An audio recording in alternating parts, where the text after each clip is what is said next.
DPRD Kabupaten Pati membentuk pansus angket pemakzulan Bupati Pati Sadewo pasca demo besar-besaran yang terjadi pada 13 Agustus kemarin. Demonstrasi terjadi imbas dari kebijakan kontroversial menaikkan PBBP 2 hingga 250%. Lantas bagaimana sebenarnya proses pemakzulan kepala daerah? Kita akan bahas malam hari ini bersama pakar hukum tata negara Universitas Andalas, Ferry Amsari. Selamat malam, Ude Ferry, apa kabar? Malam, kabar baik, Mbak Ayu. Oke, udah Ferry. Jadi kita melihat beberapa hari ini gerakan masif untuk memakzulkan Bupati Pati Sudewo. Sebelum kita membicarakan masalah alasannya, saya ingin kita berbicara terlebih dahulu mengenai sistem hukumnya. Bisa dijelaskan kepada masyarakat awam, udah Ferry. Sebenarnya alur pemakzulan kepala daerah yang diatur oleh undang-undang itu seperti apa? Ya, sebelum ke alur, tentu saja harus ada alasan argumentasi kenapa seorang kepala daerah diberhentikan. Pemberhentian itu punya syarat macam-macam ya. Salah satunya tidak memenuhi kewajiban sebagai kepala daerah atau wakil kepala daerah. Apa saja kewajiban itu ditentukan di dalam pasal 67 Undang-Undang Pemda, Undang-Undang nomor 23, bahwa bentuk kewajiban itu banyak, ya tentu saja mengamalkan Undang-Undang Dasar, Pancasila, dan lain-lain. Tetapi juga bicara soal etika dan memastikan tertib kehidupan masyarakat bisa berjalan dengan baik. Nah, saya bisa melihat ya argumentasi yang ditentukan pasal 67 ini menurut saya berkaitan dengan kondisi Pati ya. Apalagi kan diminta di pasal 67 itu harus menjaga demokrasi gitu ya. Di titik ini Pak Bupati bisa dikenakan ketentuan pasal 78 ayat 2 dan pasal 67 dari Undang-Undang Pemerintahan Daerah. Bagaimana kemudian kalau seorang kepala daerah dikatakan memenuhi syarat untuk dimazulkan itu, maka ada dua proses. Pertama melalui DPRD dan kedua melalui Menteri Dalam Negeri. Kalau kemudian Menteri Dalam Negeri itu bisa langsung memberhentikan karena dengan berbagai pertimbangan seorang kepala daerah sudah melanggar berbagai ketentuan itu, ya bisa saja. Tetapi kan ruang politiknya akan sulit untuk konteks Pati ya, karena bagaimanapun Bupati Pati adalah kader dari Presiden Republik Indonesia.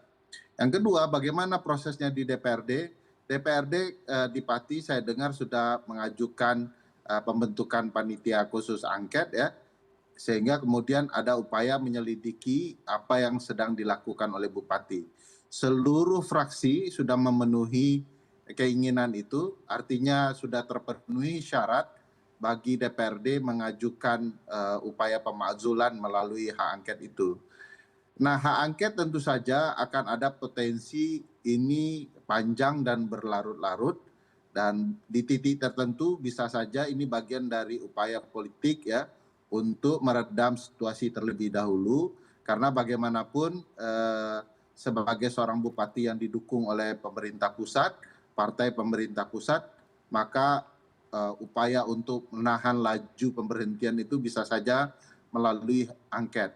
Kalau mau cepat, bisa sebenarnya menggunakan hak menyatakan pendapat bahwa DPRD sepakat dalam paripurna yang dihadiri oleh 2/3 jumlah anggota DPRD, maka dengan sendirinya Bupati dapat diberhentikan. Walaupun proses formil surat menyuratnya tetap akan berkaitan dengan Menteri Dalam Negeri nantinya. Oke, ada informasi juga yang mengatakan bahwa selain dari DPRD, ini juga bisa dimakzulkan melalui Mendagri, bisa langsung di-impeach kalau misalkan ini ada perintah dari Mendagri. Kalau itu seperti apa secara sistemnya, udah Ferry? Ya, Menteri Dalam Negeri tentu dengan mempertimbangkan berbagai ketentuan syarat diberhentikan itu, maka dengan sendirinya bisa kemudian memberhentikan langsung kepala daerah yang bermasalah.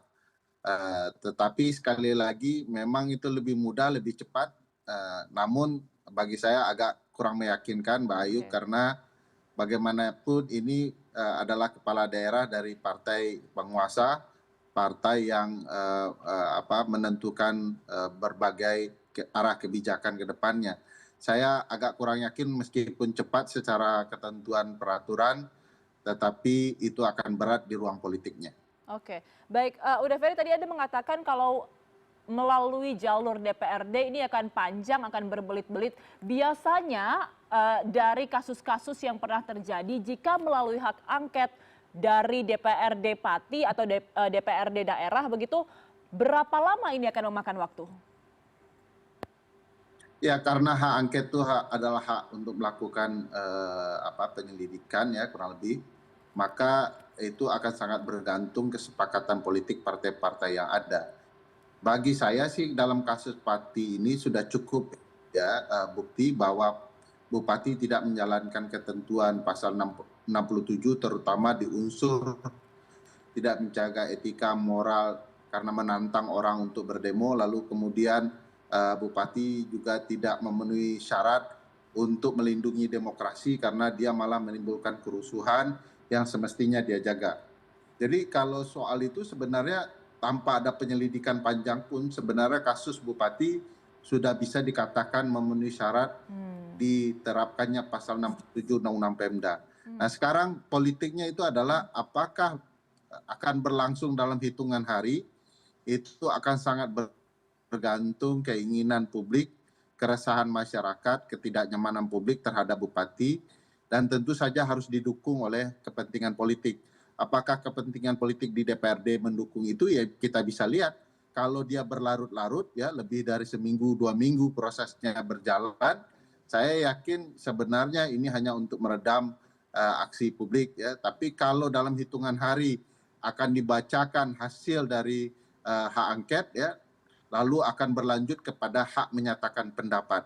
Hak menyatakan pendapat itu berisi pendapat DPRD bahwa Bupati telah memenuhi syarat untuk diberhentikan sebagai kepala daerah. Selesai di sana Bupati segera, begitu ya.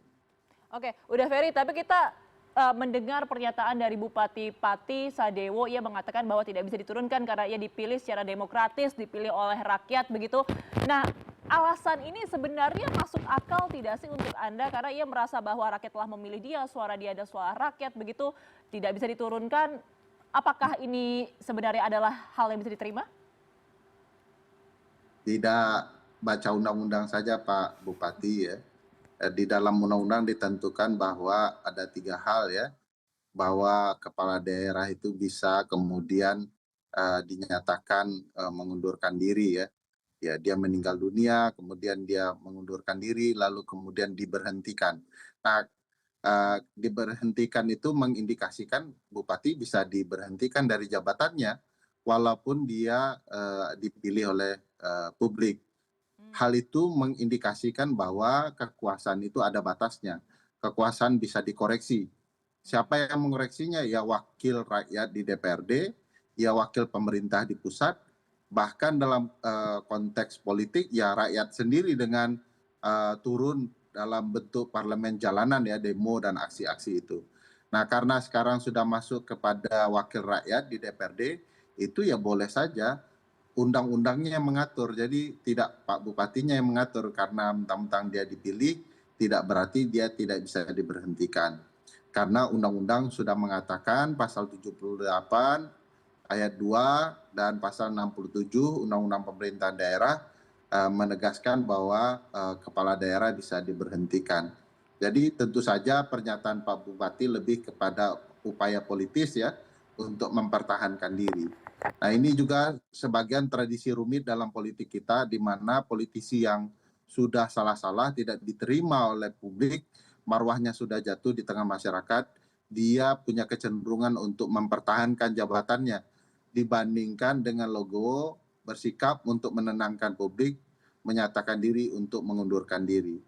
Jadi ini juga pelajaran penting bagi pejabat negara ya, tidak asal mengeluarkan kebijakan sesuka hati ya, setelah diprotes baru ditarik ke depan. Harus ada kepala daerah belajar dari kasus ini untuk kemudian menampung aspirasi terlebih dahulu, lalu kemudian aspirasi itulah yang diolah dalam bentuk kebijakan agar publik tidak gundah gulana dengan kebijakannya. Oke, baik. Udah Ferry, seperti kata Anda tadi, alasan kenaikan PBB ini memang sebenarnya cukup kuat untuk memakzulkan bupati-bupati. Tapi faktanya bahwa saat ini di daerah lain juga ramai-ramai menaikkan PBB. Di antaranya saya bisa sebut ada Jombang, Semarang, Bone, dan juga Cirebon. Berarti sebenarnya bukan tidak mungkin kebijakan ini juga akan berdampak pada proses pemakzulan kepala daerah lainnya jika ada gelombang protes dari masyarakat, begitu ya?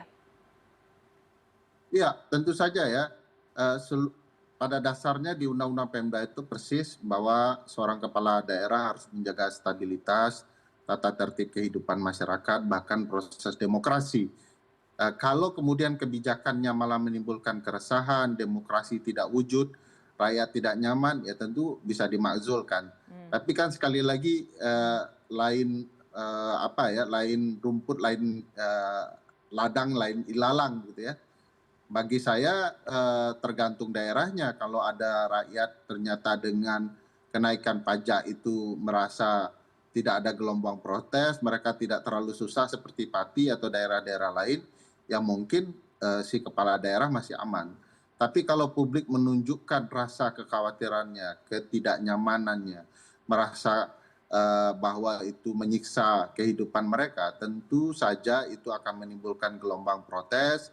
Gelombang protes itu akan bisa saja berujung kepada reaksi wakil-wakil mereka di DPRD dan tentu bisa berpotensi berujung kepada pemberhentian. Ini yang disebut sebagai konsep pemakzulan kepala daerah itu. Baik, udah Ferry, terakhir saya ingin pendapat Anda mengenai isu yang beredar di masyarakat karena banyak yang ternyata mengaitkan kasus ini dengan agenda politik karena partai pengusung Bupati-Pati juga mengajukan hak angket untuk impeachment, salah satunya adalah Gerindra. Anda melihatnya ini memang ada gerakan politik lain atau sebenarnya memang murni wujud dari kemarahan masyarakat? Ya, pertama tentu saja ini murni bagi masyarakat karena terdampak langsung bagi kehidupan mereka ya. Angka itu mungkin di daerah-daerah tertentu sangat berlebihan mencekik leher mereka. Tapi tentu saja akan ada ruang politik yang memanfaatkan keresahan itu. Dalam hal ini itu ruang yang biasa saja. Lumrah kalau keresahan masyarakat diikuti dengan sikap politik dari oposisi, dari pihak-pihak tertentu, bahkan dari partai kekuasaan sendiri, partai yang mendukung Pak Bupati, karena mereka perlu memastikan agar ini jangan berkembang menjadi kebencian, dari kebencian terhadap bupati menjadi kebencian kepada partai pendukungnya. Jadi tentu saja akan ada sikap-sikap seperti itu agar kemudian agenda konstitusional melindungi daulat rakyat itu terus berjalan. Jadi tentu ada murni gerakan rakyat yang kemudian direspon oleh para politisi, bagi saya itu wajar saja. Oke, kita akan terus mengupdate dan juga mengawal kasus ini dan semoga ini bisa menjadi pelajaran untuk pejabat baik itu di tingkat daerah maupun pusat untuk berhati-hati dalam mengambil kebijakan. Terima kasih telah bergabung bersama kami pakar hukum tata negara Universitas Andalas. Udah Ferry Amsari, selamat malam, udah sehat selalu. Selamat. Sehat.